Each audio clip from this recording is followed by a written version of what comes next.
What's going on, everybody, and welcome to the Co-Living Show. My name is Craig Curelop, Miller McSwain, and we are pumped to bring to you an amazing episode today. But Miller, it's been a minute, bro. How's the holidays, man? Woo. All right, yeah, we're back from Christmas, back from New Year's. We went back home to Mississippi. We actually drove, which was like 20 hours. Yeah, but you we didn't drive. we got full self-driving in our Tesla now, so it was actually super duper easy. We had to pay attention, but yeah, it's a super easy road trip. The worst part about it was when we got back home, though. We got back and our house was out of propane. So for the last 4 or 5 days, no heat in the house, no hot water, no stove, no clothes dryer. So we have a clothesline hanging out in the front yard. Yeah, we're really rednecking it over here, bringing the Mississippi back with us. What's funny is you can get to Mississippi in a Tesla, but you can't afford an Airbnb down the street for a few nights. Yeah. Well, yeah. How about you? How was the holidays on your side? Holidays were good, man. I always love celebrating the best gift ever, the birth of Jesus. And it was great. Me and Grace just chilled out. We actually both got sick, which sounds bad, but actually was awesome because it's really fun being sick with like your spouse because you're just like, you can't do anything. You're both not doing anything. You're just like both eating soup and taking care of each other and just like chilling, which is like something that we're not very good at. It was actually like really good, and being sick really forced us to like just chill.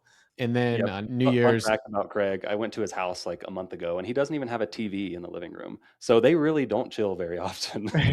No, yeah, we don't have a TV, but we did invest in a projector that we have to actually like set up every single time we want to watch it. So it does take like 15 minutes before we want to like watch a movie. What makes you say invest for that? You said like you invested in a projector. Oh, it was like a few $100, and the time that it takes to set it up and take it down when watching it, it's not like we can just like hit the button and turn it on. It's like, it's a bit of a process. And then for New Year's for us, we had a New Year's Eve party, like Casino Royale, poker night kind of thing. It was our friends dressed up, and it was really fun. Good holiday, but I'm back to be back at it with you, bro. And today, speaking of back at it, we got Jordan Smith. Jordan was actually probably one of the first guests I had on my original podcast. And honestly, one of our first clients at the FI team. He purchased, we'll talk about it, but he purchased a co-living property with us, and it's rocking and rolling. He still has it. So I guess it's okay. I think my introduction to Jordan was probably at a conference like about a year ago, 6-8 months ago. And he came up to me afterwards. I presented and talked all about automating co-living. And he came up afterwards and he was like, "Hey, how much can I pay you to build this like automated system for me?" And I was like, "Honestly, I'd love to take your money, but here's the link." I already had it for free for people to download. But kind of what's crazy about that is, like I said, that was 6 or 8 months ago, something like that. And from that time, like back then, he didn't know how to automate anything. He was a systems guy, but he wasn't like an automated guy. And in the last like 6 months or so from talking with him, he's automated, systematized, like pretty much 100%. His goal is 100% of the business. And it's not like he knew everything from the start. He was able to pick up on that pretty quick. Yeah, Jordan, when he gets his mindset on something, he's just dialed in and gets after it. One thing about Jordan that I really like too, and this is something that's not mentioned in the episode, is just him as a person, is he never takes what you've created for granted. Like the fact that he mentioned he offered to pay you for your stuff. Most people just ask, "Hey, do you give it away? Is it free?" The other thing is like, always surprises me is like Jordan, and he'll like call me and ask me a question, and then he'll send me like a $5 or $10 Starbucks gift card. And I'm like, "Bro, you don't need to do that. We're friends." But still, just like the gesture does mean a lot, and it resonates. And it just, like Jordan's a really good guy and someone that you should totally listen to this episode. You'll get a lot out of it. But also at the end, we share his contact info. Get to know him. He's a really good dude. Yeah, I'm with you. You guys should totally reach out to him. He's also in our co-living community all the time. We see him interacting, answering questions, posting new things that he's learned. He's probably one of the most active people in there, I would say. Yeah, just ditto. He's an incredible member in just the co-living community in general. For sure. MVP. Yeah, and if you're obviously not in the co-living community, go check it out. It's on Facebook. Just type it in. If Miller ever so likes you, he might accept your request. But go ahead and get into that group, and you can interact with us. You can interact with Jordan. But let's bring Jordan onto the show. Let's go.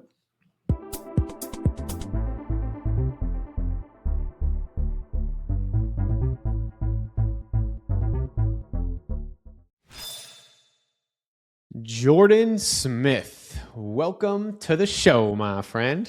How you doing today, bro? I'm doing good, guys. How you guys doing? Doing good, man. It's always good to see you, man. It's always good. I feel like we've been riding for a while together. So excited to kind of share your story with anybody and everybody here.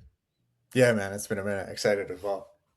Yeah. Why don't you tell us, man, how did you hear about co-living? How did you even get into it? What inspired you? Yeah, I was into co-living before co-living was a thing. And I say that in that it didn't have a name. So back in about 2019, I was in corporate America working in Washington, D.C. as a management consultant, building systems, processes for some really big companies. Exciting time, but I realized that, hey, the what I was putting in, I wasn't getting out. And I felt there was a better path, as well as I wanted to set myself up financially for the future. And I had read some books and really got into it and felt like, hey, there's a big stepping stone I need to take. I really need to take action. And I think a lot of people talk about how they get stuck in the just learning and need to take action. I was at that point like, let's do it. So I had a couple calls with Craig. I was living in DC. I was like, hey, listen, I want to buy a property. I went back and forth for about a month and then locked in.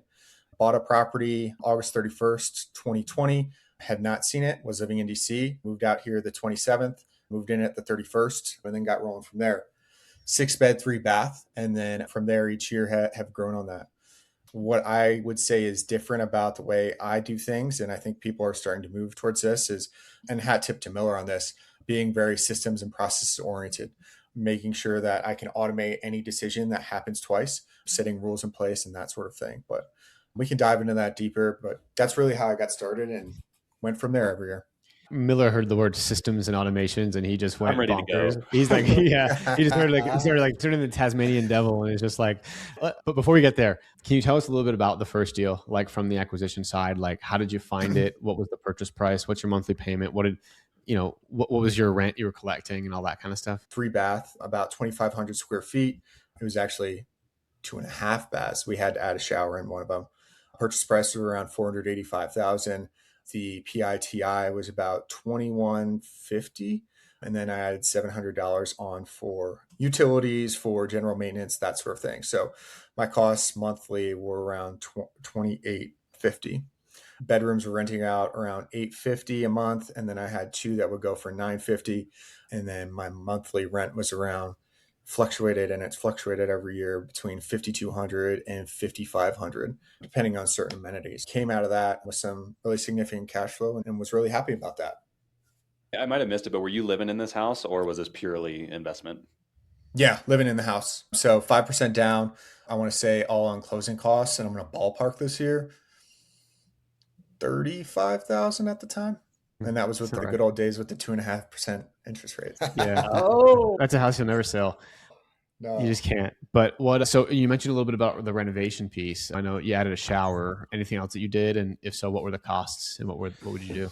So this is back in my DIY phase, and I did update the kitchen. It was probably a dated 1980s kitchen. I did a lot of YouTube, and for $1,000, like we put in new flooring, we painted the cabinets. We really got it to a spot where it looks serviceable and it looks nice. And that's one of the things that I don't know if we'll get into it, but like all my properties, I want them to be a property that I would live in myself. Necessarily, do I want to live with 6 roommates? No, but I want the quality to be like good. I love that. I don't know if you remember, but I came over your house one time and saw that renovation of the kitchen when it was done. And I was like, dude, it actually does look pretty good. So it is amazing. Like if you're on a budget doing your first one, $1,000 or these days it might be 1,500 might go a long way. Yeah. Heck yeah, man. so you mentioned that it's like that was the DIY stage. So you're not Yeah. doing as much DIY anymore. No, I think Miller, as you understand, and Craig, you understand as well, as you grow, there's just certain things that aren't worth your time. You need to understand that, as well as not only your time, but your frustration and your energy. I am just not a good DIY person. Hmm. I could spend 2 hours doing something and get it done, but I'm going to walk away very exhausted or frustrated because it's not my forte, and I'll get, it doesn't ruin my day, but for a couple hours, it's not worth the juice. Yeah, Mm-hmm. totally. Yeah, I think a lot of us go through that stage, right, of DIY, and then as we advance, we get a little bit out of it. I know, like whenever we started out, I was DIYing our very first house hack, also kitchenette, and like probably the worst thing that I did, I replaced the water heater incorrectly, I guess it would turn out. But there are those phases where, yeah, we couldn't afford to hire contractors for every single thing. So yeah, I spent probably 12 hours replacing this water heater, only to find out a year later I messed up and it flooded the basement. At that time, we could afford to go get a contractor to do it. So we just did what we had to do in those early stages. But yeah, sounds like you're advancing and getting out of that now. So if we go back a little bit, just a little bit further, I want to know what your background is as far as like work goes, and if that leads into some of your strengths that you have at this first property or second, third property. 110%. Yeah. So got a degree in economics and then went into management consulting. Management consulting is going into companies, understanding their issues, diving to the root cause, and then developing systems and processes to improve the company. So I've worked for American Airlines, 13,000 flight attendants, getting that fully squared away as far as their new systems and processes when they merged with Jet West or WestJet, one of the two. I've done it for Honda, and that was actually an exciting one, and how it plays into today, in that I implemented some AI at some Honda plants that engineers were able then to look through all of their manuals and determine when a robot breaks down when they're building cars, like, hey, like type in this sentence here, like, hey, how do I fix robot XYZ? And it'll give you the exact language. And then I worked for some finance companies, Capital One, but really getting down to it, understanding how to build systems and processes that are repeatable, developing SOPs, and yeah, getting to root causes of things. And then So, project management. Project management is kind of my background. So okay, gotcha. So then whenever you get this first property, are you actually implementing systems and processes at the first property? Or was it like, this is too small a scale. It's not worth the time or effort. And I'm going to do it at property 2 or 3. Like, when did you start systematizing? yeah, I talked about how I was in co-living before there was the name for co-living. It was rent by room, and I'll be honest. Up until the last year and a half, there hasn't really been a community. I've felt, hey, like we're sharing ideas, like getting better. What are the systems you do? What are the systems I do? Let's be the best of the best. So I didn't implement true systems, like quality systems, until probably property three, and then they've become really mature over the last probably 3 years, 2 3 years. Yeah. Did something happen to prompt you to start building the systems? I guess the community was available, but was there any like incident that kind of made you want to get more systematized? The time I was spending on what I was doing, there were repeatable things. And I'll be Mhm. honest, and I'm a little bit annoyed at myself about this. I didn't connect like what I was doing in my job to what I was doing in real estate. Simple as Mhm. that. Yeah. It's funny. Yeah. I It's mean, funny how that works, man. Like I see a lot of people, like especially in like the personal finance space, especially. It's like you've got personal finance advisors that don't have good financial positions. I'm just like, how does it not carry over? But it happens in so many different industries. Sorry, man. Yeah. Yeah, no, I was just going to say, I think that is when maybe when you do get some ability that allows you to explode beyond what other people do, right? You have to have some sort of something unique about yourself so that to do better than everyone else.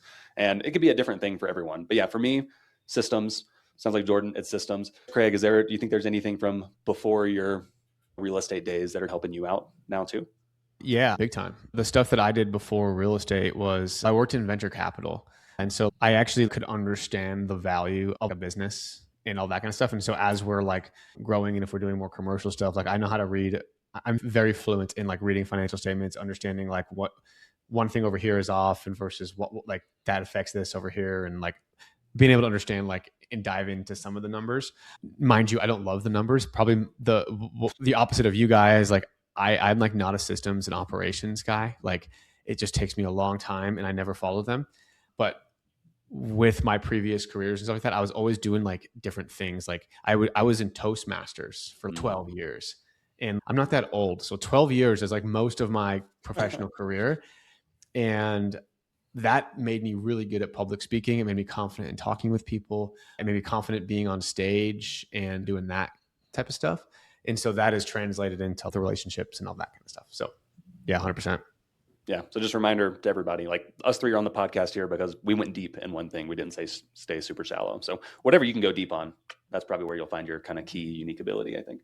Jordan, so question, like, so it sounds like you're like really kind of starting to nerd out more on the operations and kind of side of things. Like, is that what excites you, is like how to get people in the rooms, how to get them to stay longer, how to be more efficient? Like, is that what excites you? 100%, 100%. And there was a podcast by Sam Wieger. He did it about a year and a half ago, and it really clicked with me. And I just re-listened to it probably 2 weeks ago. The goal of at least my goal. I can't speak for everybody. My goal is to do nothing. My goal is to do absolutely nothing. I want the business to run itself. So any way I can set up an automation, set up AI, set up technology, set up someone else to be able to do what I'm doing, anything that's repeatable, that's what I want to do. Awesome. And so what about, does it excite you to acquire more? Or are you the kind of guy that's, I'm going to have 5 or 6 of these things. They'll probably print me like 10K of cash flow and I'm chilling. I want to acquire more, but I don't want that to be like everybody should acquire more. It's one thing that I think people should take away from my conversation is return on equity. I think you need to analyze your goals, every year or whatever cadence. It needs to be at least a year. It could be shorter than that. Examine your return on equity, determine how does your current portfolio fit your goals. I could have achieved what I achieve now in a fraction of the time, in 2 years, in 2.5 years, versus what I've achieved if I just sat down and said, all right, this is what I have. These are my chess pieces. All right, how do we strategize and make the right move? That's what I'll leave it there. Can we dive deeper? So my first property, 6 bedroom, 3 bath. My second property, 6 bedroom, 3 bath. They're both 2,400 square feet. Those could be 8 bedrooms, 9 bedrooms, 3 baths. Instead of Mm. me taking money and putting in a down payment to get another property, I could have had another property just with the properties I had by adding those bedrooms. And so you're looking at this from like a like how to get the most juice out of the least amount of houses. What about like the appreciation side of that? Because then you're getting less appreciation. Yeah, yeah, 100%. I mean, it all comes down to your goals. To each their own. That's what I could For say. sure. So I guess that sounds like your goals are more like you're more cash flow focused and the appreciation will come versus like maybe more appreciation focused and just let it cash flow and let the appreciation do its thing. Yep. I think Cool. that's a great So, analogy. So, well, so Jordan, so let me ask you then. There's a lot of people in co-living that are buying in like cheaper, like less appreciation markets, right? Like the Mhm. Houston and the Atlanta are like the really big ones, right? You're someone who's doing this in Denver, in Colorado, where it is more of an appreciation market typically. And that's what I'm doing. That's what Craig's doing.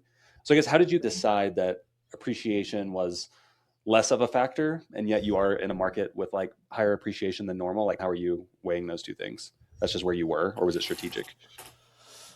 it's not something I really thought about. I'll be honest with you. To that depth, I mean, like I just go after the properties that cash flow and make sense and fit my buy box, and appreciation will come. I don't think you, at least in my opinion, I don't think you can sit here and guarantee appreciation. You can assume appreciation. So buy off of what you can guarantee, and that's cash flow. Okay. So then if you do have this big cash flow focus, are you interested at all or like thinking about going to some of those like cheaper markets where cash on cash is better and appreciation prospects are less guaranteed? Yeah, I was looking at properties last night in Dallas. We talked before the show. I'm moving to Dallas, so referencing that now. So I've looked at Dallas. I'm from the Philadelphia area, about an hour north. So I've talked to people in Philadelphia. I am open to a lot of things. Yeah, I'm open to those. So since you've been looking at them, what are you seeing as like cash on cash in a market like Dallas versus a Denver? Yeah, significantly better. But you can take the, don't just think about a cash flow. You got to look at regulations too. There's only 5 or 6 states that like regulations are good, and it's Colorado, Washington, Oregon, Iowa, Arkansas, and Hawaii. So like regulations, those are where you're safe. Play the game how you want to play the game. If you want a pad split and you think that's going to save you or whatever, I don't knock that at all. Everybody has their own game. Yeah, I love that. Jordan, are you doing kind of the hack where, so you're house hacking now, right? Yeah, yeah, You yeah. are? Okay. And so you've house hacked for what, 4 or 5 years now? 5 years. Yep. 5 years. And so are you going to buy a house hack in Dallas when you go? I would love to. We were looking at properties last night. I'm connected with a realtor down there. We'll see. I'm not going to push things that aren't right, but if it happens. Cool. No, I think that's really so. A small little hack is that when you've got life changing events happening, you actually can house hack more than once in a year. So the theory is that every year is when you house hack. But if you move to Dallas, you can move there, buy a house, get it rented, and then be like, oh, my very serious girlfriend or fiance or wife or whatever actually lost her job and now we're moving back home to Philadelphia. And that could be like 4 months later, and you could go buy another house hack in Philadelphia. Was that part of your plan? Or Maybe like that would that's be not nice. That would be it's nice. not Yeah. yeah, I mean that's not illegal. That's not illegal. That's totally straight by the book. Like I've talked to lenders specifically about that. Yeah, I think a lot of those lending regulations, they're kind of surprisingly not defined. For example, Mhm. whenever we went from our first house hack to our second, we've always heard, hey, you have to stay there for 12 months, right? Kind of like we're talking about here. We didn't have a life changing event, but we went under contract and the loan was like tied up like pretty quickly. And he was like, yeah, you can move in like 15, 20 days early and like we can get this thing closed. And I was like, it hasn't been 12 months yet. And he's like, it's just kind of like it's like kind of a go by rule, but it's not like written anywhere, is what I was told for that one. Check with your lender. Yeah, check with your lender, but I've had people do that. If there's another nugget I can drop, talking on top of what Miller just spoke to, I think there's a lot of importance, and it's going to come to. I'll bring it around. I think there's a lot of importance in connecting with people that are doing better than you and consistently being in a community. The reason I say that is because back in 2022, I went to purchase my third property. I bought it as rates were going up. So I got it at 5.5%. If I was in a community and I would understand like some things a little bit better, that 12-month rule you just spoke about, you can identify a property 60 days before that 12-month rule hits. So you can identify a property 10 months, every 10 months. If I had done that, instead of that property being at 5.5%, I would have got it at 3%. I Mm-hmm. kick myself to this day, but bring it around, summarizing, getting a community, it helps. There's so much that you don't know that you don't know. And that goes for all of us. There's a lot that I don't know. There's a lot that the community is totally what makes that happen. So yeah, love that I, advice. I can give one more example in that vein. Almost every single property that we've purchased, we didn't know about the invoice authorization. And so that's something that I learned about on the co-living cruise. Actually, wearing the shirt right now. Fernando Corona was speaking, and he was talking about, hey, you can buy a property and get a lot of the rehab costs kind of basically wrapped into the loan. And so, yeah, that's something where, dude, that could have made it's a pretty big lever on your returns if you can do something like that, reducing how much cash you need. And I didn't know it until I got around 20 other people talking about co-living for 3 days on a boat in the middle of the ocean. So the community thing, ditto. Yeah, and if you need a community to join, we got one, the co-living community. Join that. Go on Facebook. Miller, you want to say anything Yeah, more well, about I mean, I that? see Yeah, Jordan in and out of there all the time, by the way. There are the people who are on this show, and me and Craig are in there every day answering these sort of questions. And Jordan's dropping value, answering questions, posting what he's like recently learned. So yeah, that's a virtual place. You don't have to go on a boat in the middle of the ocean. Yeah, Jordan's MVP. Cool, man. When you started to achieve scale, right? Like you're at, let's say, 2 to 3 properties and you can manage one property, like just whatever, like without anything. What would you recommend, like the first thing or the most important system to put into place? Leads are extremely important. So getting leads and having great marketing is extremely important. So once you get to scale, like you need to fill those rooms fast because it's going to take up a lot of your time.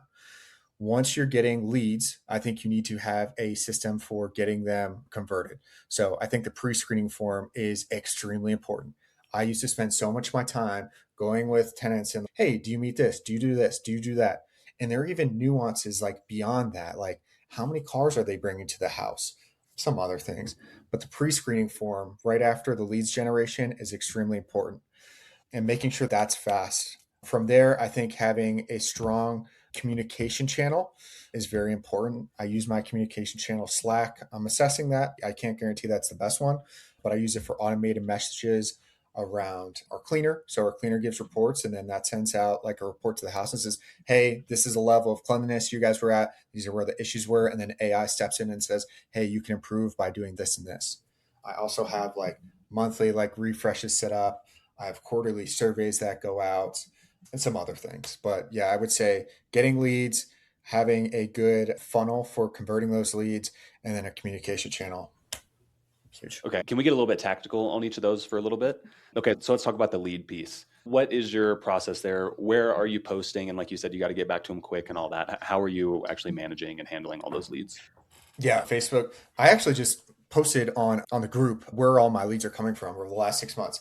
Facebook was like 48%, Roomies was like 13%, Zillow was another 11%, apartments.com was another like 8 or 9%. Overall, I post to about 30 different websites and I have a lot of automated messaging. Are these like dumb, Highly like canned responses, or are they personalized using AI or something? dumb canned responses. Use ChatGPT and Gemini to create a, hey, typically I get, hi, this is available. Hi, I have questions. And then like there's a third common one that I get. And I post that into ChatGPT. I said, hey, I need a single prompt to be able to send out for all of these and then go from there. And what it does is it just pretty much says, hi, I'd love to help you with this room. Before next steps, please complete this pre-screening survey. And then they go in there and do that. Okay. Gotcha. One question: when you go ahead and list it on 20 something different sites, how are you doing that? I imagine you're not going to every site individually. Yeah, syndication. So I use TurboTenant. That's a great resource, posted to 25 different sites. And then Facebook, Roomies, as well as like apartments.com to a certain extent, I do manually. Cool. Thanks. Yeah. Okay. So you mentioned Facebook being, what do you say, like 48% or something? Yep. Yeah. Okay. So question for you there. In Colorado Springs, we've seen that Facebook is like kind of one of the smaller like lead sources for us. But I do think it could totally be regional, because now that I'm managing stuff in Denver, I am seeing more traffic on Facebook. For you, is this all Facebook Marketplace, or does that also include going into Facebook groups and making a post or commenting or reaching out to folks in there? Yeah. Marketplace groups, and then I'll comment if I have time. So Mm. Okay.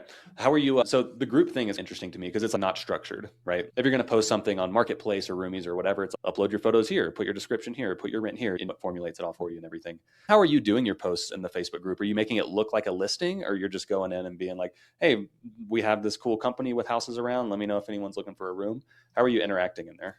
yeah, Marketplace has a feature where you can go in and you can post to groups, as well as I have my own process where I go in and I do my individual posting. So the initial listing, you can post it through Facebook Marketplace, and then I'll Mm. go in on a weekly basis and refresh. Got it. Cool. Awesome. So moving forward to screening, then you mentioned that too is like an important piece to get established pretty early on when you're systematizing. And so you talked about that pre-screener, the interest form. How are you, what sort of tools are you using to put that in front of people's face? And how are you reviewing them in a quick way? Yeah, absolutely. I use Google Forms. I have a list of about 20 different questions. How I'm getting in front of them, as soon as they send me a message, they get a link, they go in there and fill it out.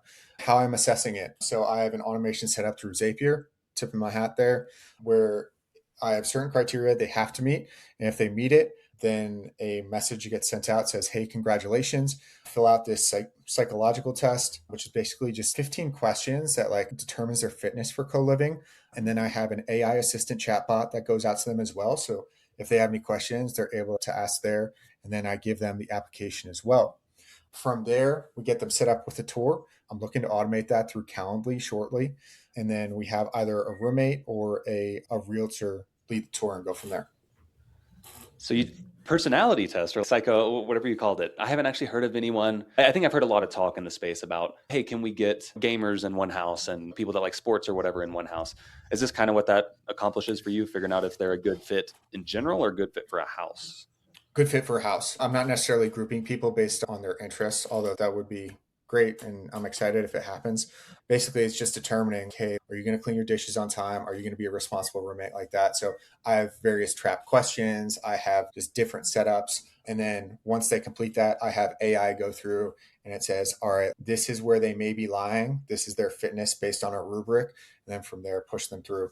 The reason that I moved to this is because my goal is to make it you can get in a house in an hour. And what was happening is I was going through the personal, professional, and then previous landlord reference.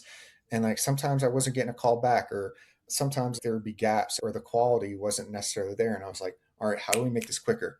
So I felt like the psychological test kind of told me the same things, and it was quicker. And that it told me, hey, generally, does this person, are they going to be a good person? Yeah. So I'll stop there. Yeah. Okay. So I know, Craig, I'm going super deep on all this, but please let me Right continue. on. Go um, deeper. Yeah. Okay. So yeah, so honestly, we see something similar in mine and Craig's portfolio where the biggest hang up in the screening is definitely the landlord references, getting in contact with them. Oh, we can contact them immediately, but getting a response back. So we've been trying to find some ways around how to speed up an approval. Are there exceptions where we don't need to get landlord references if certain criteria are met, things like that? So this could be one of those, hey, provide your landlord references, or take this test and that can substitute or something like that. How are you kind of mentioned AI checking it? How would you protect against people putting great answers in there? Oh yeah, I'm super friendly. Oh yeah, I love being around people. Oh yeah, I don't steal. All that kind of stuff. How can you be certain enough to feel confident? Yeah, so number one, all of my answers, they're always mixed. They're always jumbled. So it's not like you can just click and you're Mm. right. So you actually have to sit there and think about it. As well as I mentioned, there's trap questions. So I have certain questions that are asked different ways in different areas of the psychological quiz. So if it's off, the AI is going to call it out and be like, hey, this person answered one way here, but answered a different way here. We need to do another assessment. Dang. Okay. And so how do you pitch this to them? Because if I was a renter and they're like, hey, take this psychological exam or whatever, do you call it that? And how often are they actually filling it out? How are you mentioning that? Co-living, it's called a co-living compatibility check. It's just hey, Oh, good. I take a lot of pride in making sure we have really good residents. And I think how I get buy-in is I'm just very professional from the beginning. We're very responsive with the pre-screener. We're very I have a video that shows me on my pre-screeners like, hey, I'm a real person. This is what I'm doing. Like, this is the process. So creating that rapport and going from there. And Yeah. then, yeah, I don't know if I Yeah, answered I your wonder if question. that even like pitching that to them, that in itself, I think is probably a screen. You, especially the way that you labeled it, a co-living compatibility test. Like whenever you tell an awesome applicant coming in, hey, we do this compatibility test, we make sure that it's all great. They're probably like, oh yeah, awesome. I'm going to be with other great people. But you send it out to some negative applicant, it's like, I don't know if I'm gonna fit in here, and they might screen themselves. So anyway, that's super cool. And just one other thing I wanted to note, and then I'm done, Craig. I think it is pretty important how you label things. Like you said, co-living compatibility test. Same thing like with our lease. At the top, it's not like contractual contract. It's just a agreement, right? That sounds like way softer than a contract. So anyway, props to you for relabeling in a creative and smart way. This is what we're talking about, guys. Get around people that are doing co-living. I didn't know any of this stuff. Jordan, thank you for sharing and all that. I've got a couple questions and I'm trying to figure out which one I want to ask first. But I guess what are you tracking? Do you have KPIs and stuff that you track regularly? And like what matters to you from a Yeah, KPI? my funnel is important to me, so I'm monitoring that. I'm determining how I can get the best like roommates in there and make it as easy as possible. Like, where am I getting my leads from? What percentage have pets versus don't? Because that's a big thing.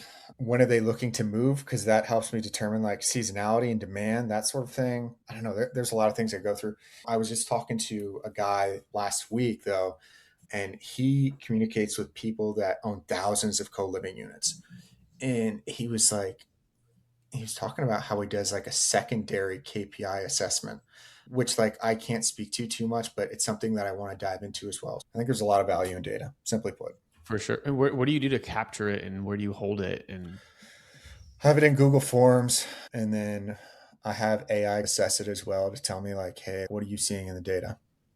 okay, gotcha. That's cool. So basically it's Google Forms. Google Forms spits out a Google spreadsheet. So then you can basically take this Google spreadsheet and send it over. Okay. I think that's a fantastic way to do it. And it's basically free. Yeah, I'll say up to having 8 properties. I think everything pretty much for us was in Google Sheets at 8 properties and 60 something rooms or whatever it was. Yeah, totally. Everything Google and everything Zapier, like Jordan said, you can connect tons of free different services in a custom way using Zapier without getting into these like, for example, like I wanted to use Appfolio for the longest time, and it's a management software, and they wouldn't let me in because I didn't have 50 like properties, like individual addresses. So we kind of had to make our own stuff up, and Google Sheets and Zapier and all that's a great way to do it. Yeah, good stuff.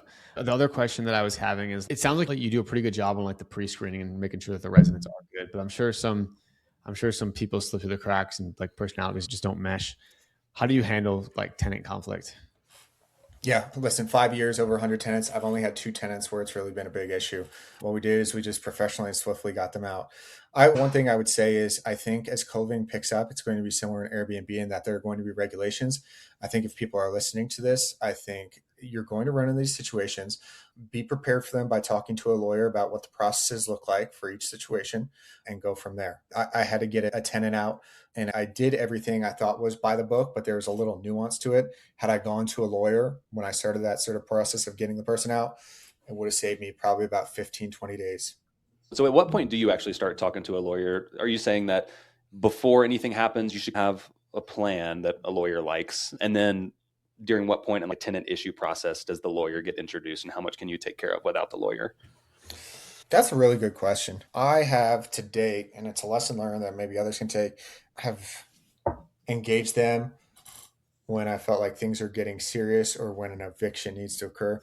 If you want to be super safe, maybe talk to them beforehand, understand what the common things and common issues are in co-living are, and say like, hey, in these scenarios where I have to evict a person, like, hey, what's the process? That sort of thing. I'll leave it there. Yeah. Okay. So let's say that, yeah, you have a tenant issue. Yeah, I don't know, someone doing drugs or stealing food or something like that. What is your very first step that you take?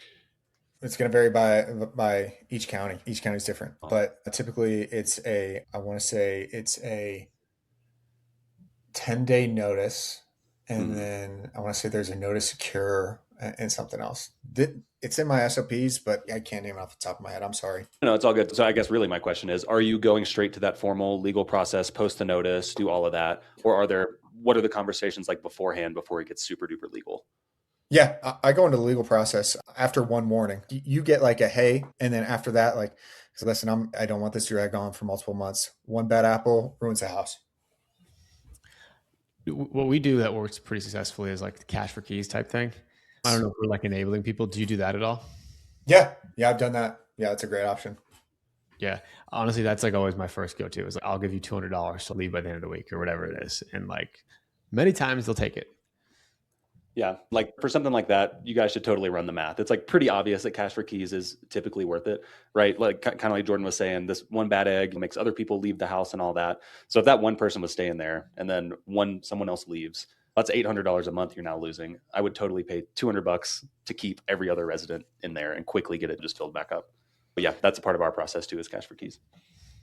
Awesome. Jordan, I want to hear about, so like, can you kind of tell us a little bit more higher level? Like, what does your portfolio like under management look like today?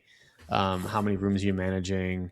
And then like, yeah, where I know you're going to Dallas and Philly, but like, tell us more on the investment side, where you're trying to get to. Yeah, and co-living, 5 properties, 30 bedrooms, all on the west side of Denver here. Looking to expand here in a couple different ways. Arbitrage is one area I'm looking in, as well as property management. And then there's some other things that are on the back burner that I'm working on as well. Cool, man. If you do some if you get into property management, we'll probably have some referrals for you. So just So saying. yeah, so maybe then, since you're the operations guy here, let's dive in and talk about when residents are actually in the property, right? So yeah, we've talked about screening and marketing and getting folks in and all that. Once they're actually there, what are some of the most important systems that you have set up in your houses? Yeah, the communication channel is number one. Being able to communicate is extremely important. I also have a cleaning closet that has a QR code on it that is restocked at any time. The biweekly cleanings, there is a scorecard for that we talked about as well. I talked about surveys on a quarterly basis.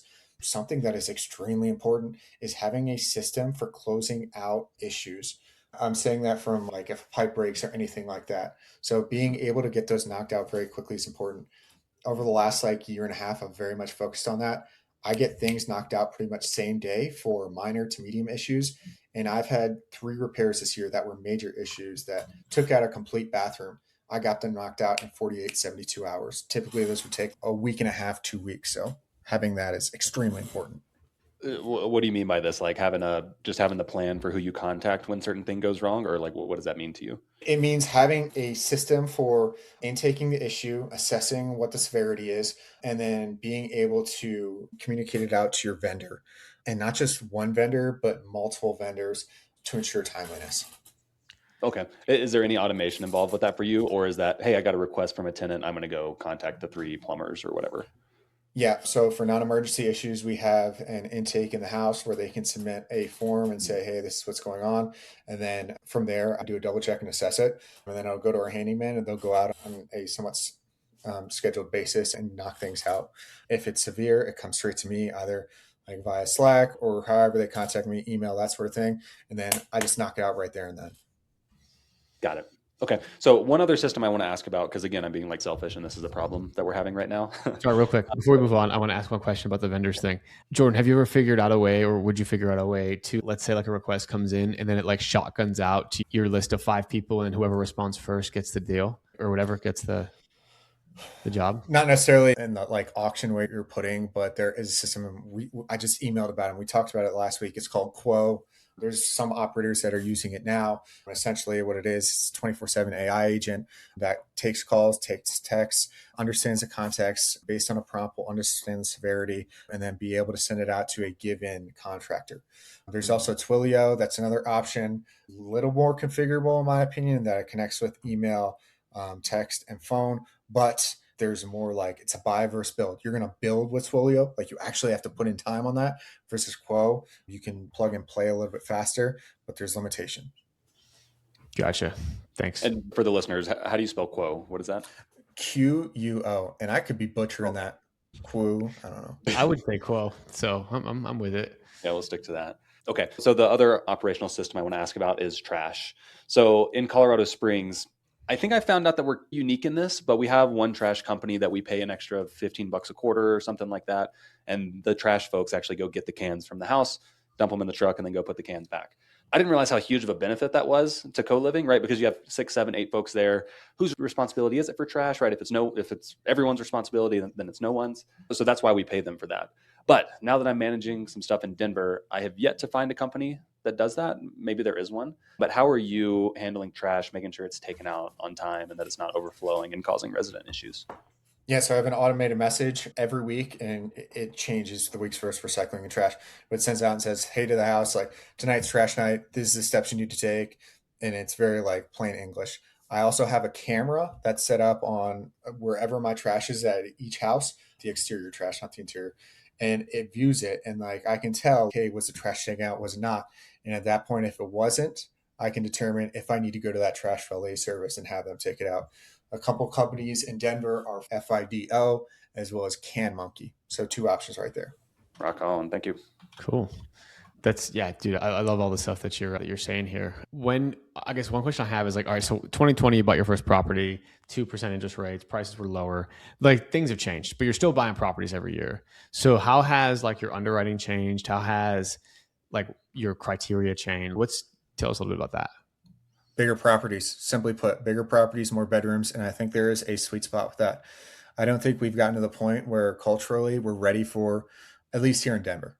At least here in Denver. I can't speak for everywhere because I know it's different, especially in Houston. But 12 bedrooms, 10 bedrooms, here I haven't seen it as much, and I don't know that people are ready for it here, but I think the like 8-9 bedroom range is good in that like people can pallet that, as well as it's actually doable in most houses that are 2,500, 3,000 square feet. Yeah. So what is the max number of beds that you have at a house that you operate? Right now still Yeah. 6, but want to Okay. get to that 8-9 range. Okay. Yeah. So, because I'm wondering this too, right? So, speaking of getting in communities and all that, you do kind of have to sift through what people are doing in different markets, just like the Facebook Marketplace thing we were talking about. Could work better in Denver than Colorado Springs. We do a ton of volume on roomies. I've talked to people in other markets where it's like totally dead, right? So, I'm curious about this too. In Colorado Springs, we have up to 8, and that has been totally successful, like pretty much zero change from 6. We have a 10 bed now that's not full yet, so I don't know how it's going to go. But yeah, I agree with you. I don't know that culturally 12 beds in our market, just since it's not common, people have other options, I think. Whereas if you go to Houston or Atlanta and folks are looking on Pad Split or whatever, it's like, oh, they're pretty much all 8 to 10 beds. So they have to do it there. What are your thoughts on buying like a duplex that's 4 bed, 2 bath, or 5 bed, 2 bath each side? That way, you're only really living with 5 people, but you're still like a 5 bed, 2 bath, and you can sell it as that way, but you're still getting like a 10 bed, 4 bath, and it's probably like pretty much already done. Yeah, I think that's a great idea. So there's a couple things that I can unpack what we just talked about. So in Philadelphia and a lot of places that have like regulations on how many people can stay, like you have to go with the multifamily. Like in Philadelphia, you call it R1 or CMX. So you have to go those duplex, triplex to really achieve that scale. And then there was one other thought I had that I'm missing right now, but if it comes back, we'll talk about it. So leave that. Yeah. No, I think it's important that you're talking about there's different regulations in different areas. Just like you said, there's the 6 states that are super friendly. So kind of evaluating those things. So yeah, there's potentially different ways to evaluate the regulation. So Jordan's saying that in some places that have occupancy limits, maybe like multi is the way to go, right? We've seen different solutions for like different kind of states. So yeah, definitely keep those regulations in mind. And the thing I was thinking about just came back to me. I think there's also a cultural difference of being on pad split and being off pad split. Like the Houston people and the Atlanta people, or a lot of them are pad split. And I think they like those people are really just looking for very cost effective versus like the way I do it. I'm not on pad split. So there's a different culture to it. That's what I'll say. Yeah. Yeah. It's a little bit of a different product, I would say. Yeah. And I think you got to look at your asset class too. Like what asset classes in your area? Like for example, like in Denver, there's tons of these like kind of ranch homes with basements. They're like 2,000-3,000 square feet, and so like the 7-8 bedroom like bodes really well with the assets that are available. There's not a ton of duplexes and triplexes in Denver. However, like in Boston, for example, there's loads of triplexes. They're all like 4 bed, 2 baths, and those are fantastic for co-living. So if you're picking a market and you're like a little bit agnostic as where you want to go, one, regulations, but two, look at like the actual like asset classes you like to manage and what assets are there available. I think that's a huge thing to look at too. Yeah. And I'll say I've messed that up before. Whenever we've been doing market analysis, I've probably dove too far into regulations and into analysis with numbers on the market and all that. And there was one market, it was either like Indy. No, I don't think it was Indy, but whatever. It was like somewhere that I don't know anything about. And so I do all this research. And then finally I go to Zillow to start looking at individual listings, like probably a week later. Like it was like a week of research. And then I see it's all these, super small 150-year-old houses that are butted up next to each other, no parking. And like straight up there, like I start clicking around the map and there's nowhere that I felt the asset class supported what we wanted to do. So it was a big waste of time. Yeah, for sure. We're jumping all over the place here, but that's just, I guess, how my brain's working right now.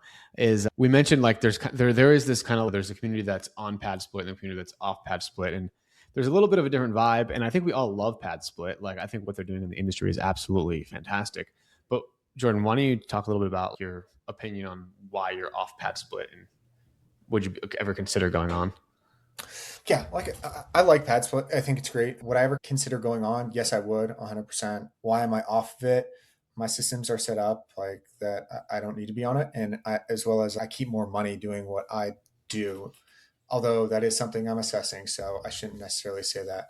I think there's a difference in culture. So although I may be making more money, like what is the difference in the maintenance and that sort of thing I have to do? All that being said, would I consider going on it? Yes. Do I think it's a great platform? Yes. Is it what I do? No. But that's just me. Everybody's different.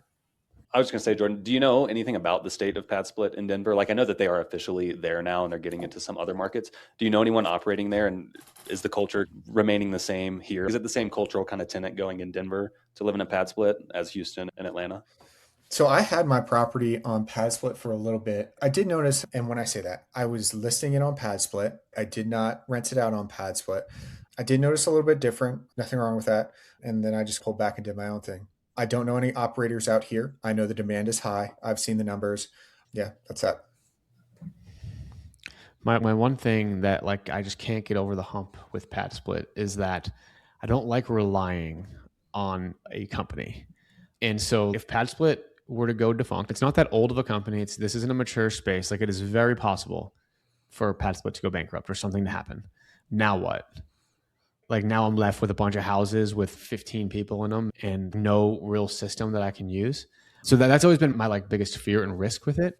Same thing why I never really loved Airbnb is like I don't know. To me, Airbnb is a little bit more mature, which I think is a little less risky than a pad split. But that's where where I'm like at scale, I just don't know. Even speaking of that, like we, as the short term space did mature, like I remember 2 or 3 years ago, there was like a huge push on social media. I feel like everyone talking about getting like direct bookings with Airbnb because with Airbnb, I think there were like bans going on, whatever. They became more like tenant or guest friendly or whatever. And operators did start to realize, hey, it's important to have a lead funnel outside of this one source. So yeah, I mean, Jordan, you already have your lead funnels set up outside of PadSplit, but for everybody out there who is on it, I mean, yeah, not that it has to take up all of your time, but it would be good if you knew how to procure leads elsewhere so that, yeah, if something does happen, you have experience and you can jump in while everyone else is kind of flailing around and not knowing what to do with their pad split properties. Awesome. Jordan, we're about heading into the final part of the show here. Any other words of wisdom you want to give our co-living listeners? I think I gave my real nuggets there. So yeah, let's jump into the last part. No more wisdom in Jordan's brain.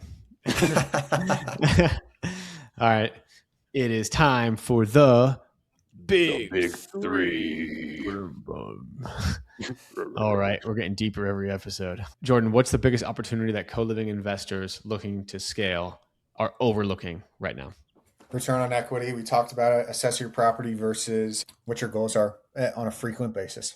Let's say, sorry, I know these are just supposed to be immediate questions, but let's say return on equity is not good. What do you recommend someone to do if return on equity is low? Assess your options and choose what's best for you. 1031 exchange, improve the property. Like, I don't really have a good answer. Everybody's different. Okay. Sell, refinance, or improve. I'd say those are the three options. Okay, let's move on to the second question here. What is your biggest horror story from operating co-living? Maybe it's a roommate type issue. Maybe it's something that went wrong with the property. And what did it force you to change in your systems? Yeah, we had a tenant and this has happened twice. And these are the only two times where we've had to get someone out over the 100 tenants I've had in the 5 years that I've done it.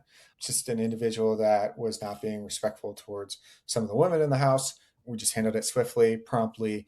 We used the correct legal measures. We used cash for keys. We got them out as soon as possible. I won't dive too far into the details, but I think the biggest thing to take away is And Sam said this, like, understanding operations is so significantly important. Co-living isn't real estate investing. It is hospitality management on top of real estate investing. You are running a business on top of real estate investing. People are going to flood into this asset class, and I think they're going to be very disappointed when they don't understand the workload that actually goes into it and what they have to do to get it where it's quote unquote passive. So yeah, we had a guy that was an issue. We swiftly got him out. Hospitality is extremely important. That's not too bad. But I know you didn't go into the details, but like we've had some like horror stories. So I think because you were prepared, because you have systems, yeah, you didn't have them at day one, but when you had 5 tenants, like you're saying, like you're kicking out 2% of people. So when you have 5 tenants, like that doesn't, it's probably not going to happen. But now that you have 30 or whatever, it does start to happen. So got to have those systems in place so that it's not the worst horror story you've heard on the show. Yeah, and I'm very grateful for that. There's a really good book out there. It's called Raving Fans. It's like a really small, like you could read it in a day, less than a day, like in an hour. And it's all about how do you give people the best possible experience so that they're raving about you. And like when you have a good product, it sells itself. I think with co-living, it's the same thing, like giving the people a good product. All right, Jordan, last question. If you had to give one piece of advice to an operator aiming to scale co-living sustainably, what would you tell them to focus on first? Creating sustainable and repeatable systems. I feel like that's an easy layup. Communicating is important. Resolving issues fast. Those are the three things I would say are extremely important. Yeah. And the main one there being listen to this episode. That's the first Yeah, thing. sure. Yeah. Everything that's been covered here. And if you got this far, re-listen again. Cool, man. Jordan, where can people find out more about you if they want to learn about your story, if they want to reach out, if they want to, they'd be silly not to want to get to know you. So Yeah. where can people do that? Yeah. I'm on Instagram, smith.t.jordan. I'm on Facebook. Feel free to reach out to me there, and then we'll go from there. So on Roomies, on Roomster. Yeah, if you're looking for a room. Which, by the way, I do want to talk after this episode about some marketing on Roomies I saw Miller just put up. So I liked it. Okay. I tried to copy it. All right. Oh, cool, man. Jordan, thank you so much for coming on, man. It's been a pleasure. It's always good to chat with you, bro. And congrats and good luck on the move. You too, guys. And thank you so much. Good talking with you. See you, Jordan. See ya.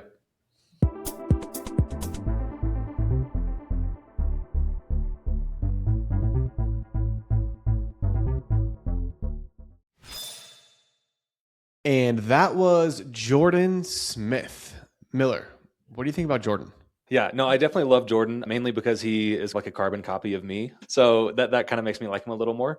But yeah, no, he's a guy who's like super duper active in our co-living Facebook community. So we see him posting all these tips and tricks and automation ideas and all that all the time. So it's good to bring him on here and have him chat about it. And one thing I will say, when I first met him was probably at the co-living event last year. And then he came up to me asking me questions about automation and systems because he didn't have all that in place. And you guys can see how far he's come in 6 months or however long it's been since then. Yeah, I think there's a lot of easy things that you can start out doing, just like Jordan did, and be an expert in no time. It's not as intimidating as it sounds. Yeah, I love just Jordan's system mindset. I love that he was able to like talk to you and take action quick. You know, I wonder if Jordan would say the same thing about you if you're a carbon copy of him, because who really did this first? I don't know. Or the egg. Chicken or the egg, yeah. But yeah, no, Jordan I've known for a long time. He's such a great dude. I really, really like him. Always like so willing to give information, help people out, like without even, yeah, like he's just such a great dude. And those are the people that we want to surround ourselves with. And, you know, if you don't already know Jordan, make sure you go give him a follow on Instagram, hit him up. Again, like one of the nicest guys. And if you're in Philadelphia or anywhere near Philadelphia, he's moving that way. I think he's from there, so he's probably got community, but I'm sure he wants some real estate investing, co-living community out in Philly too. So I'm sure he would be stoked if you reached out to him if you're from that area. So hit him up, meet him where he's at, and I'm sure, you know, Jordan's going to have a lot of great stuff for us going forward. Yep. You ready to wrap this thing up, Craig? Yeah. So again, everyone, thank you all for listening to the Co-Living Show. We love to bring you awesome, amazing guests. In order for us to continue to do that, we really need ratings and reviews. So please give us a rating and review on Spotify, iTunes, or wherever the heck you're listening. And let us know by shooting us a DM once you dropped it. And we'll talk soon.